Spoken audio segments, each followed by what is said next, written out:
Okay, guys, it is week 6, which means we got 10 more weeks left, I believe. We're here to do the skeleton today.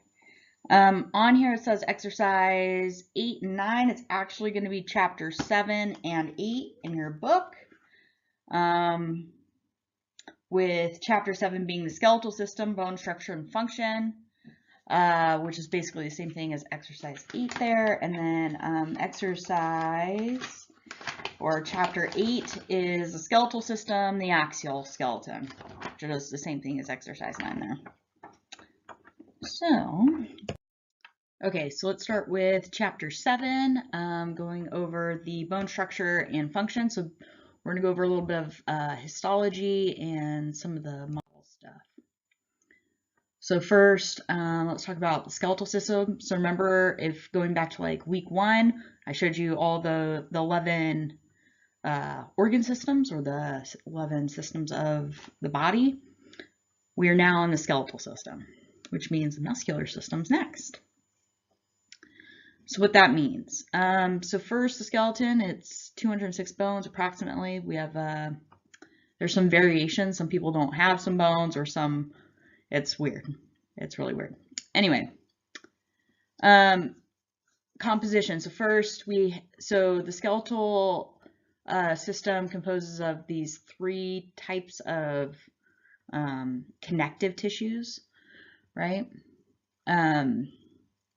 So first we have bone, which is that hard matrix, which is known as this osseous connective tissue.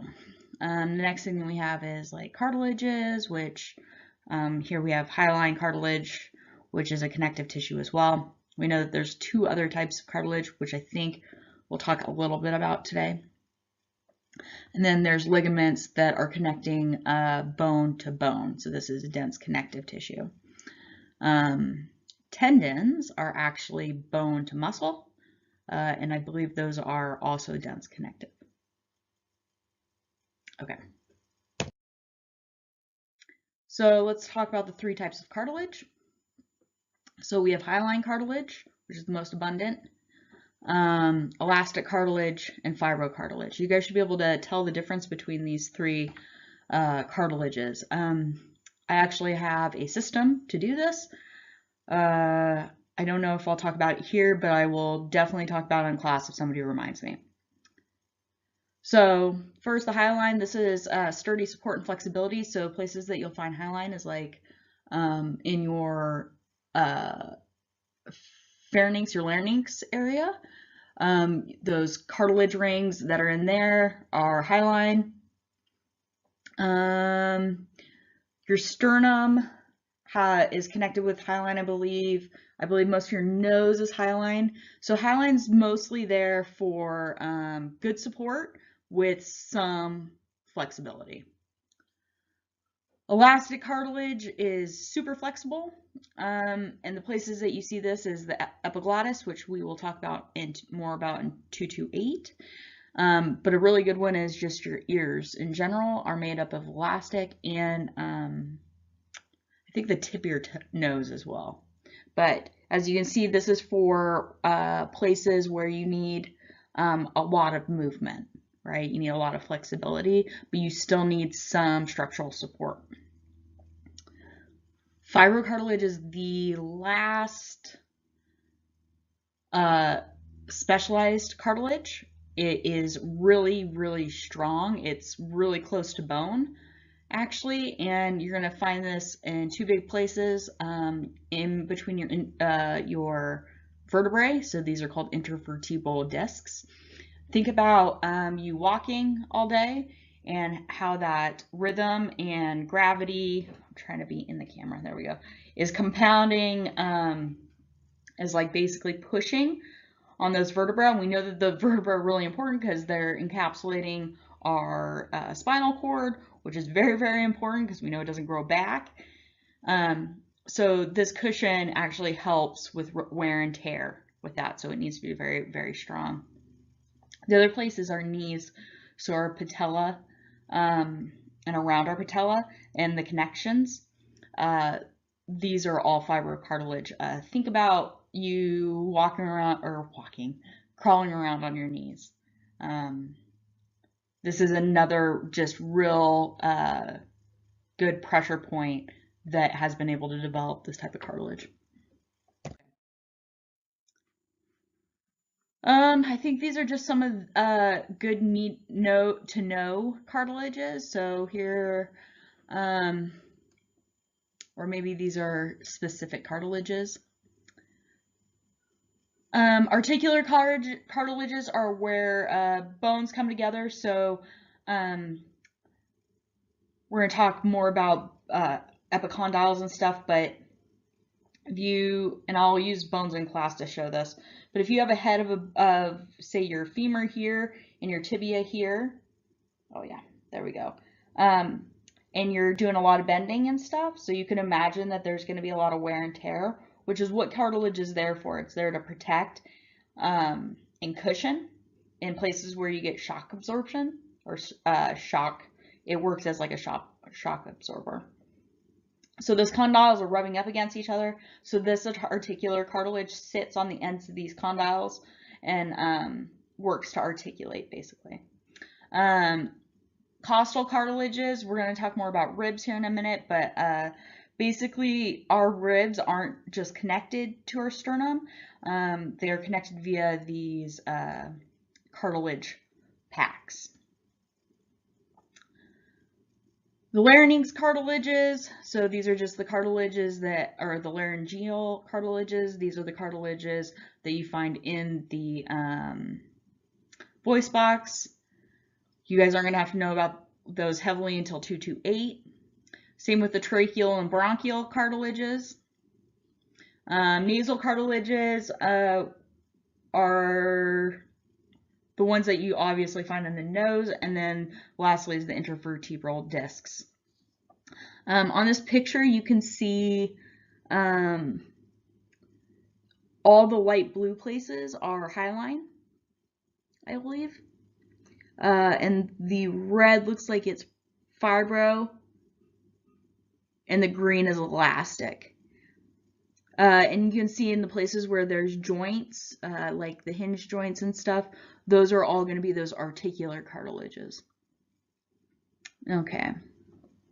I think that's all on the slide. Oh, look, these are all hyaline cartilage. This one is a fibrocartilage. Okay. You guys will be doing this in lab. You guys are going to look at the 3 different types of cartilages. You guys need to know what lacunas are. You guys need to know what a chondrocyte is. So chondrocyte is basically just a cartilage cell. Yeah, okay. Okay, let's talk about bone classification. So first, we're going into bone structure a little bit here. Getting out of the cell stuff. You should also know, I just want to say this before I move on because I don't think we have a slide for this and I really should, is on page 146 in your guys' book, there's table 7.1 that shows the types of bone cells. I would like you guys to know that. So you guys should know the cell name, the description and function, and you should know what it looks like.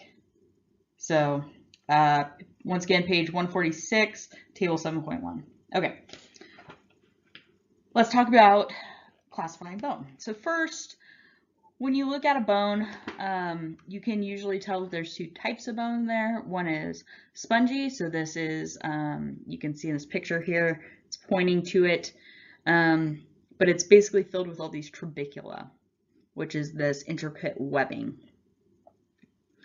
The other is the compact bone, which you see on like part of the shaft part. We're going to give you actual words for this here in a minute, but is compact. It doesn't have any of this trabecula. And this is where you get those tree ring type osteo, or osteons is actually what they're called. Okay. before we start talking about all of that,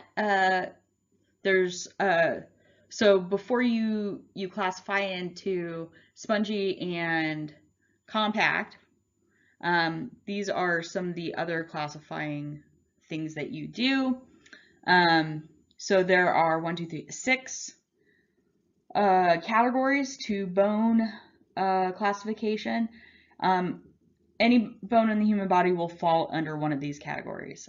And I believe you guys are going to do one of the exercises to help you guys practice doing this. But one, there's long bones. These are things like your femur, your humerus. It's the classic long bone with those heads on the ends. Short bones are more cubic. They don't have to have those iconic heads on the end. Flat bones are obviously generally pretty thin. That's their categorization. Irregular bones are anything that don't fit into those 3. Sesamoid bones are specific in that they're short bones that are formed within a tendon. We can talk more about those in class. And then there's another really special type of bone that's called a sutural or Wormian bone, which are bones that occur between cranial bones. Okay, so you guys will do that exercise in class. You're going to do that. You're actually going to do exercise 7.1 or something like that. Okay, let's talk about bone markings. This is going to be really important for you guys. Bone markings are where basically are points of attachment. Think of it that way. So this is bone meeting bone, bone meeting muscle, muscle meeting muscle, or bone meeting tendon, any type of attachment. That's what these like. This is why bone isn't just like perfectly smooth. It's knobby at parts for specific attachment. Oh, there's also so those are like what we would call a bone process. So these are projections that are coming off. Then we also have this other thing, which are depressions and openings, which are basically there for blood vessels and nerves to pass through. A common one that we're going to talk about are foramen. You have a couple of these here, which let blood vessels and nerves pass through to innervate places like your chin. Okay. So this is not the correct table anymore, and Dr. Koop was saying that there's actually been some modifications to this. I want you guys to know all the ones on this table, but I'm also going to give you the other table, which I'm going to look at right here. This will be page 164, table 8.1. It's still the same table. You guys should know everything on that table. Once again, that's table 8.1. Yeah, she's right. It doesn't have notch on here. I want you guys to know what a notch is. So everything on that one, but I also want you guys to know everything on this one. It's just going to help you out in the long run. Trust me.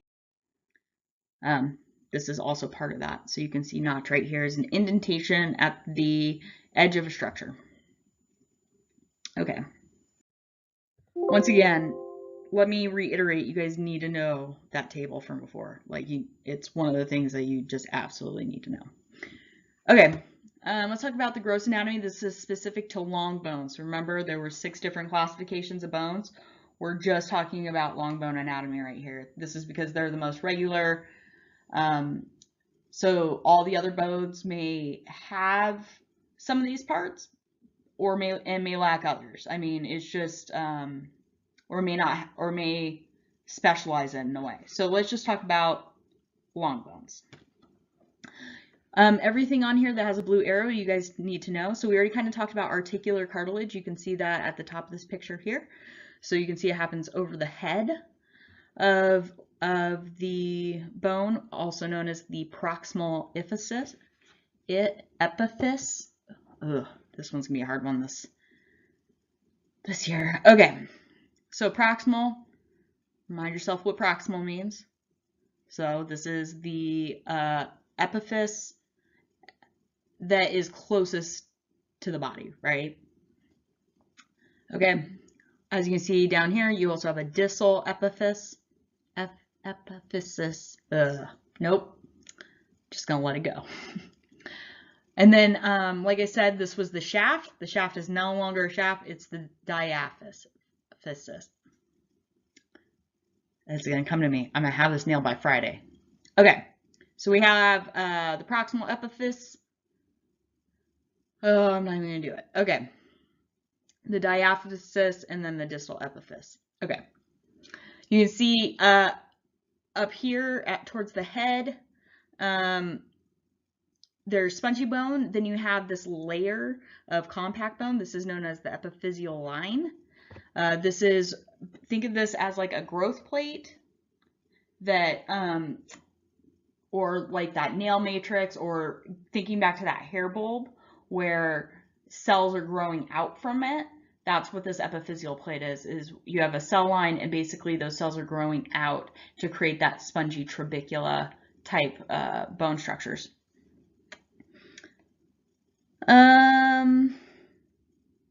You need to know what the periosteum is. I would know what the prefix peri means. Usually means outer layer. We already talked about compact bone. I do want you guys to know what the medullary cavity is. So that's that whole inside area that is filled by yellow marrow, bone marrow, which is also lined by the endosternum, which I do also want you guys to know. So that endosternum. So endo meaning in, and the sternum part is specific to bone. Okay, you can see over here, kind of above my head, you see the endosternum on the inside, which is holding in the medullary cavity, if you will. The yellow bone marrow, which is, think mainly lipid storage, but there's some other stuff that kind of is going on in there. Compact bone we already talked about, and that osteon. The other thing here is we have the periosteum, and you can see that it's being ripped away from that compact bone. And there's like this webbing that's connecting the periosteum to the compact bone. Those are known as perforating fibers. And then, yes, we also have our white old man name of Sharpey's fibers. Please know both. So perforating and Sharpey's fibers. Okay. So trabecula, we know what that is. I think we nailed everything on this one. Yeah, we'll do something like that.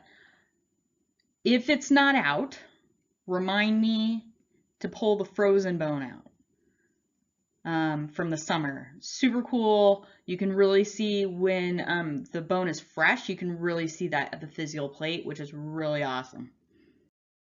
Okay, chemical composition. So one of the things you're always told growing up probably is to drink milk. I know that that's something that my stepfather really pushed on me. And just so you guys know, women also are more likely to develop osteoporosis when they get older. So maintaining calcium in your body is really important. And that's actually kind of what bone also does, is it's a calcium storage place. So hardness is actually due to these inorganic calcium salts, specifically this calcium phosphate. This calcium phosphate can be broken down if you're malnutrited.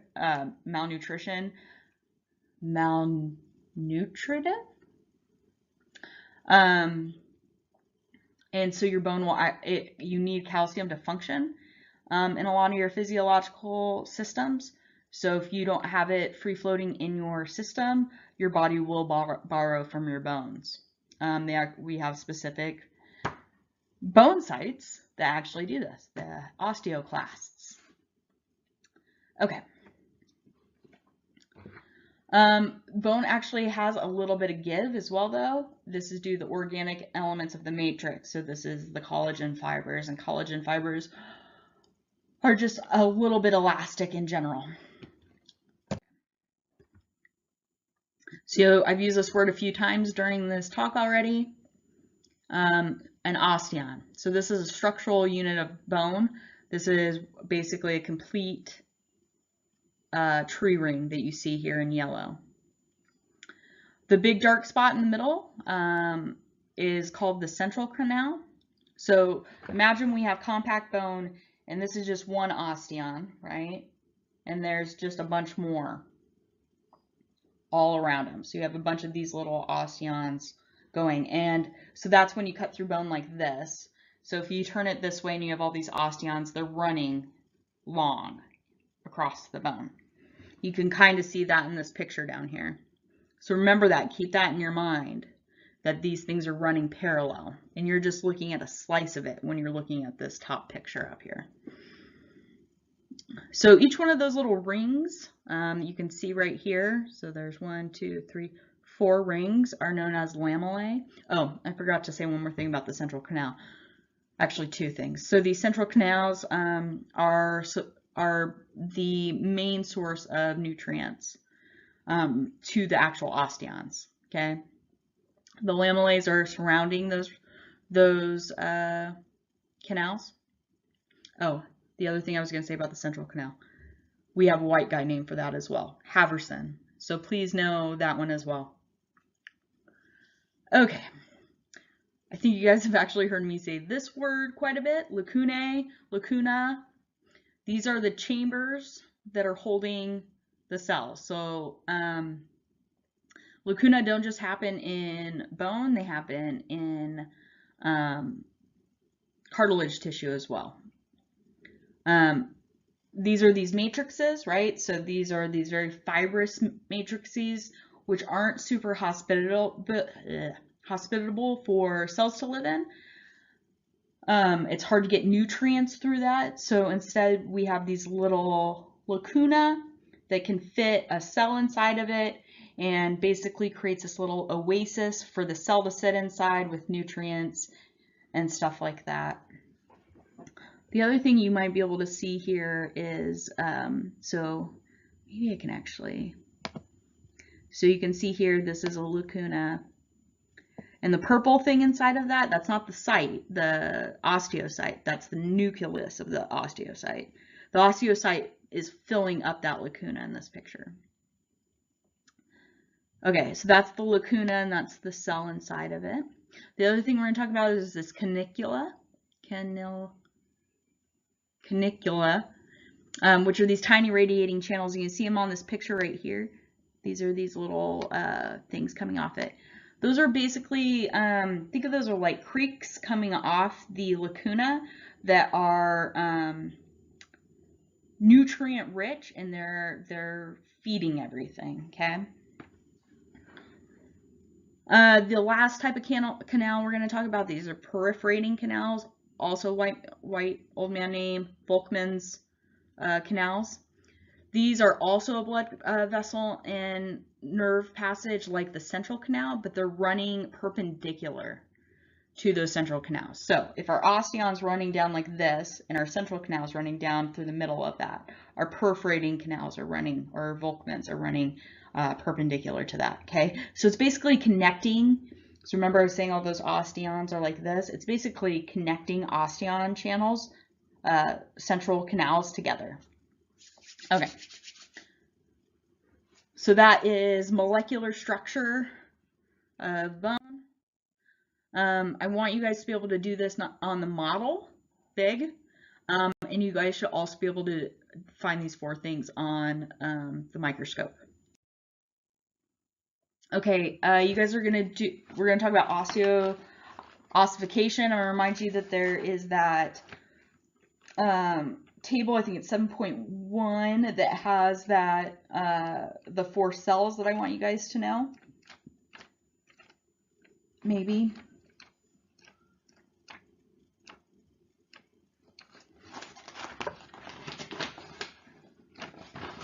Sorry. Yes, table 7.1. And you guys, for this one, you're going to do exercise 7.3.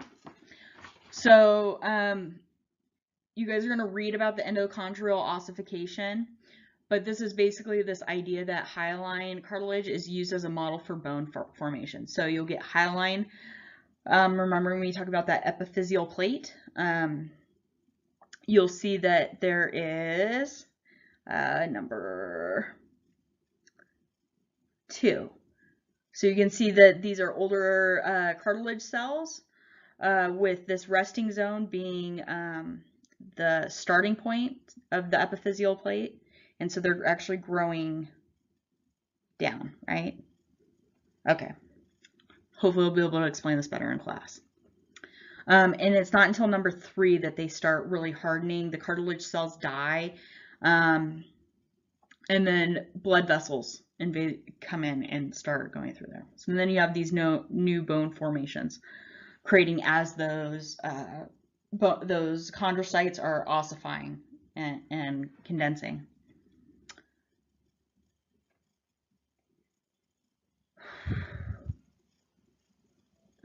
Okay, there's 3. I told you there's 4 I want you guys to know, but let's talk about the 3 that I have on here right now. So we first have the osteoblasts.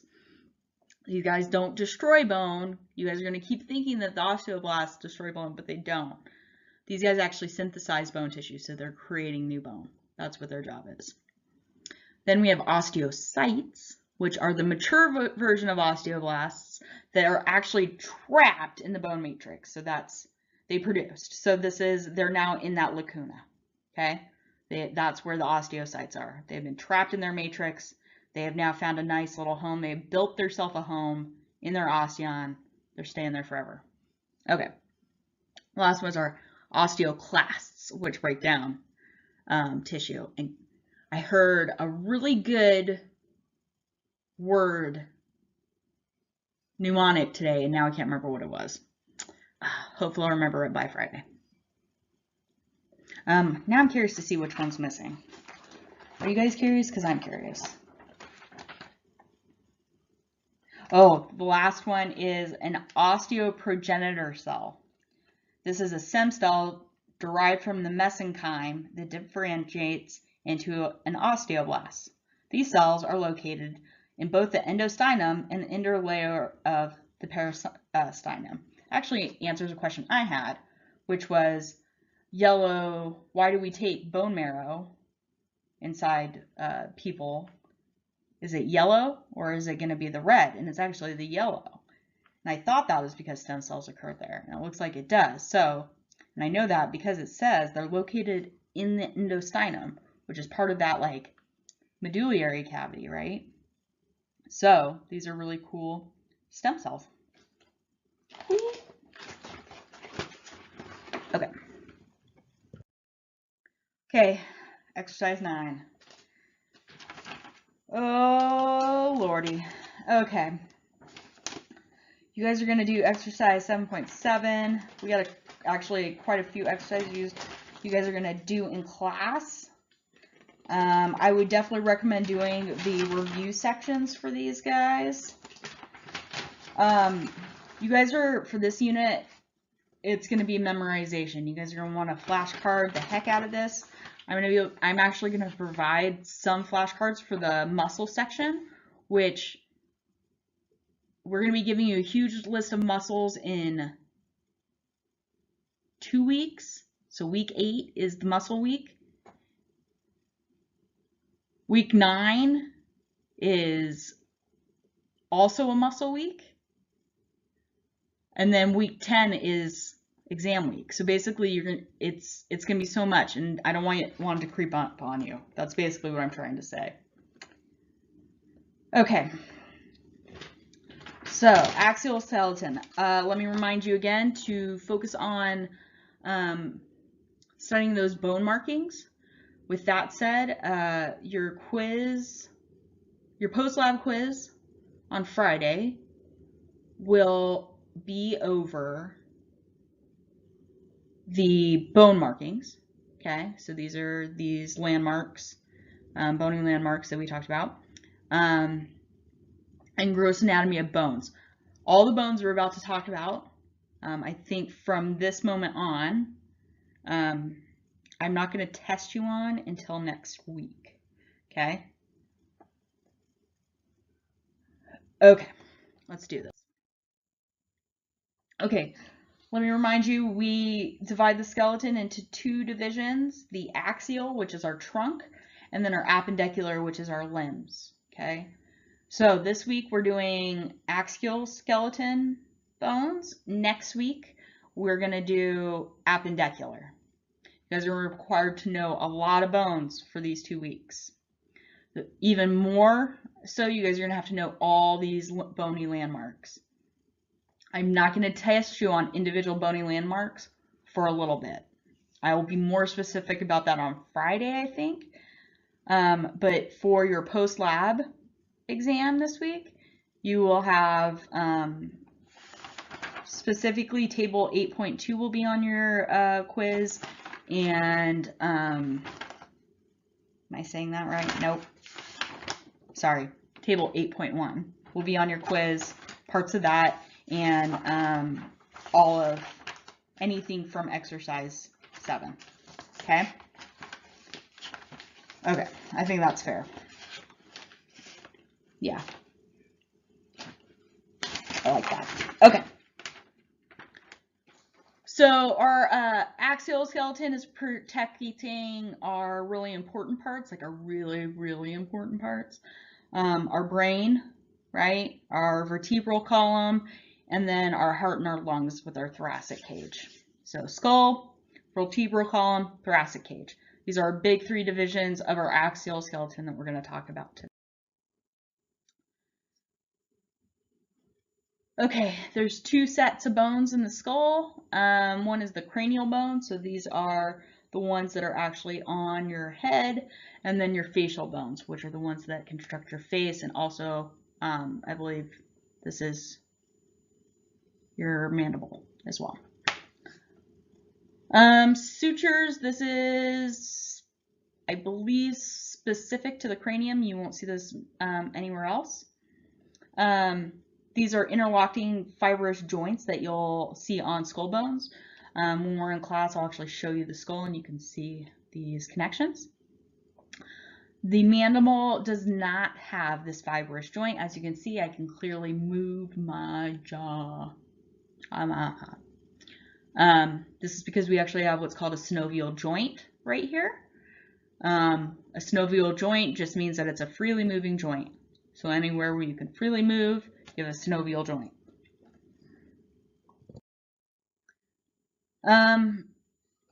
We actually have a skull specific for this in class, so remind me to show you guys this.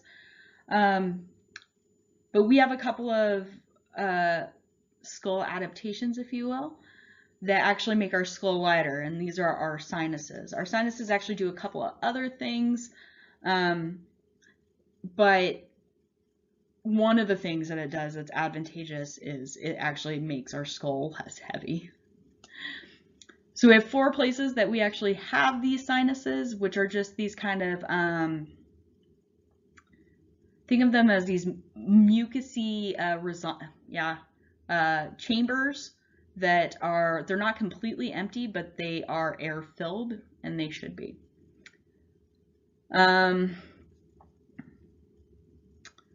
They lead from the nasal passage. So if you come in here, one of the first places you'll get is your maxillary sinuses, which occur here. Then you have right back here your ethmoid sinuses, which occur near your ethmoid bone, which you guys are going to need to know later. And then underneath that and back behind it is the sphenoid sinus. And then the last one are these ones that come up here, which are your frontal sinuses. Oh, sorry, these ones up here are your maxillary sinuses. So you need to know those 4 sinuses, and they're all named for the bones that they occur near or in. They also work as reconnaissance chambers for speech. Yes, okay, I think I said something on that one. You guys are going to do that in class. You're going to identify everything. You see all these little dashes. These are bony landmarks you guys are going to be able to find eventually. Okay. Vertebral column. So this is what's encasing our spinal cord. It goes from the base of our skull. It actually articulates with our skull. All the way down to our pelvis, which it also articulates with. This is our major support or skeletal frame for our body. And like I said, it protects our spinal cord. There's 24 bones altogether in the vertebral column. There are 7 in the cervical spine. There's 12 in the thoracic, and there's 5 in the lumbar. The way to remember this, so this is, oh, I wonder, no, oh, look, there we go. As you can see here in the blue, this is our cervical, which has 7. You know that because you eat 7, or you eat breakfast at 7. Thoracic, which makes up the thoracic convex. So this part is convex, the lumbar is concave. You eat lunch at noon. There's 12 vertebrae. And then you eat dinner at 5. There are 5 lumbar. So we have 2 concave curves and 2 convex. The sacral curvature makes the last one. The sacrum is a special fused vertebra that's, like I said, it's 5 vertebrae actually fused together.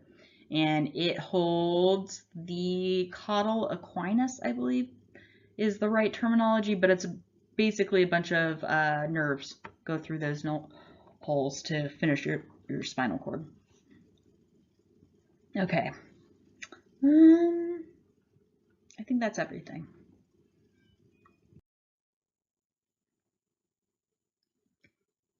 Yeah, you guys are going to probably do that at class. Oh, we need to talk about, I need to talk about the atlas and the axis, but I actually need the models in class to talk about that. But these are 2 specialized bones that articulate and are responsible for this movement and this movement. And I will explain that in class. Okay. Let's talk about the thoracic cage. We have 12 pairs of ribs. The first 7 are known as the true ribs, and then the last 5 are known as false ribs. You can tell the difference because the true ribs are directly attached to the sternum and have their own cartilage attachments, whereas the last 5 pairs of ribs, pairs 8 through 10, are actually attached via this this cartilage branch. You can kind of see it here actually. So if I show it to you, 1, 2, 3, 4, 5, 6, 7. You see they're all attached to the sternum here, right? Which means 1, so that was 7, 8, 9, 10. They're all kind of sharing number 7's cartilage to attach to the sternum. Those are our false ribs, and then you can kind of see 11 and 12 down here have no cartilage. They're just kind of hanging out. They don't care. They're not attached at all.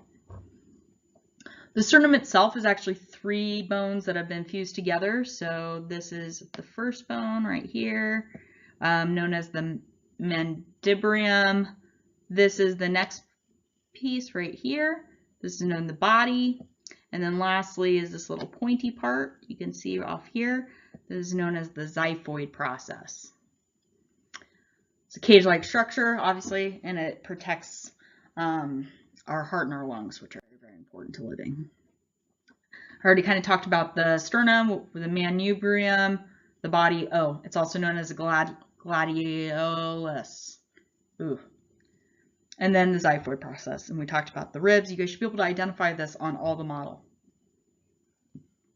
Okay. Fetal skeletal. I think we're fetal skull.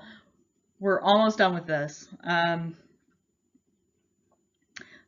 So the big thing on the fetal skeleton, specifically as the fetal skull, is to know the fontanelles. Okay. So babies' heads are not fused completely at birth. You can see that here. This guy's got a nice little soft spot going. This is to allow for the head to misshapen as it comes out, and then also flex back down into a normal shape after going through the vaginal canal.